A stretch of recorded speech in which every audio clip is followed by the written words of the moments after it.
My God, buhay Amerika. Katatapos lang natin sa ating garden.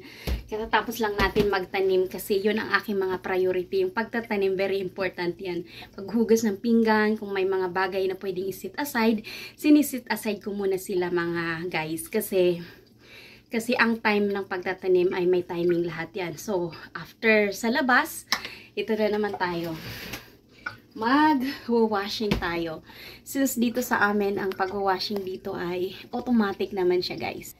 Buhay Amerika, masaya na minsan mahirap, minsan basta mas marami yung masasayang mga bagay. Grabe, I have a lot of energy. You know what, guys? I'm already 7 years here in US. Today lang ako na feel ko talaga yung pawisan ako na as in daming pawis na para akong nagsauna. So ngayon ay ganito yan, i-load natin yung atin mga labahan. So after finish mag-washing, the good thing here in America is we have this kind of machine. Okay? No need to hire the lavandera. No need to hire somebody to wash your clothes. Kasi after this one, it's already ready to wear. Okay? So, yan. At, commonly, may mga washer din dito. Pero kami, this house it's been 100 years old. Okay pa naman siya. But, marami namang mga magagandang bagay na, na pwede natin mapakinabangan yan. Basta, ilagay mo lang dito yan. Ilagay mo lang ito dito. So, ang iloload ko ngayon is, super load. Super load tayo ngayon, guys. So, yan. Yan. Iko-close ko siya. I'm gonna put I'm using this one. This is the soap that I'm using. Okay. I'm gonna do like this because this is concentrated. So, I have, after this one, I separate the linens and the towels. So anyway, so these are the ganyan, guys. Mayroon tayong mga water level, medium load, small, large. So I'm using the large one. Okay? So wash, rinse temperature. You want hot, you want warm, cold, or cold. Okay? Option and speed. Agitate, spin, delicate, normal. So, I'm gonna use the heavy duty. So, I'm gonna use second. Okay? Yan. Okay, diba? So, yan. Nakita nyo yan, oh. Yan. Nagaganyan na siya. I think I'm gonna use warm. Okay.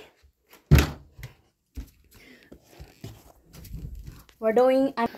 While the things is already washing, I'm just washing the dishes because while I'm washing the dishes, this is before, this is not my favorite job, guys.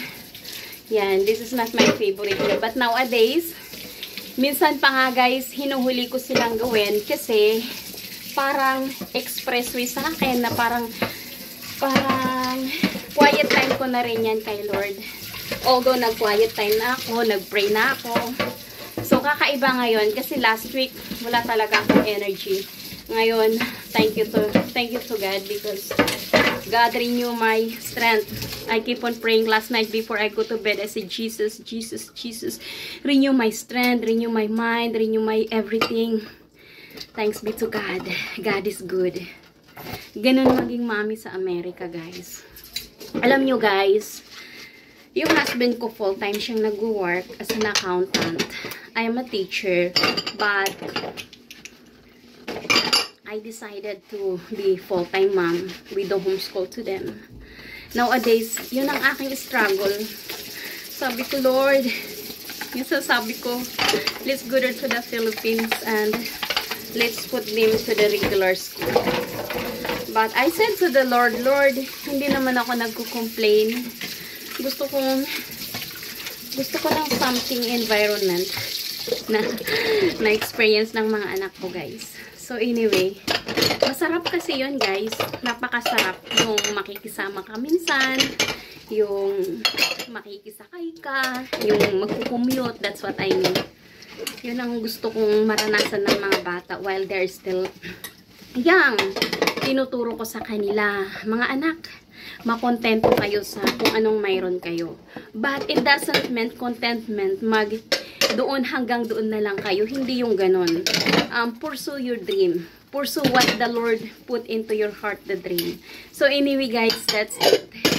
So, okay lang maging kontento tayo sa buhay kasi it's very important to be content, to be a person of content, have a contentment. Kasi we can't buy contentment, right?